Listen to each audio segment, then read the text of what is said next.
Wayanad medical കോളേജിൽ യുവതിയുടെ വയറ്റിൽ തുണിക്കഷ്ണം കുടുങ്ങിയതിൽ നിഷ്പക്ഷമായ അന്വേഷണം വേണമെന്ന് പ്രിയങ്ക ഗാന്ധി. യുവതിക്ക് നീതി ഉറപ്പാക്കണമെന്നാവശ്യപ്പെട്ട് ആരോഗ്യമന്ത്രിക്ക് പ്രിയങ്ക ഗാന്ധി കത്തയച്ചു. ഫൈസൽ നെടുമ്പാലിന്റെ വിവരങ്ങൾ നൽകാനായി ഫൈസൽ, പ്രിയങ്ക ഗാന്ധിയുടെ ഇടപെടൽ എങ്ങനെയാണ്? കത്തിൽ എന്താണ് പറയുന്നത്?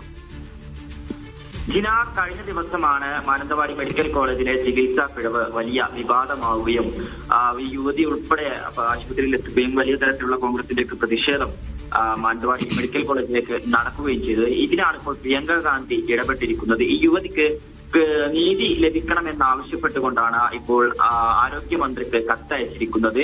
നിഷ്പക്ഷമായ അന്വേഷണം ഈ ഒരു വിഷയത്തിൽ നടത്തണമെന്നും കത്തിൽ ആവശ്യപ്പെടുന്നുണ്ട്. വയനാട്ടിൽ നമുക്കറിയാം, ചികിത്സാ രംഗത്ത് ഏറെ പിന്നോക്കം നിൽക്കുന്ന ഒരു ജില്ലയാണ് വയനാട്. അതിനുശേഷമാണ് വയനാട്ടിലൊരു മെഡിക്കൽ കോളേജൊക്കെ ഉണ്ടാകുന്നത്. കൃത്യമായി കൊണ്ടുള്ള പല പ്രവർത്തനങ്ങളും സാധാരണഗതിയിലല്ല എന്നുള്ള തരത്തിലുള്ള വിമർശനങ്ങളൊക്കെ തന്നെ മുമ്പും വന്നിട്ടുണ്ട്.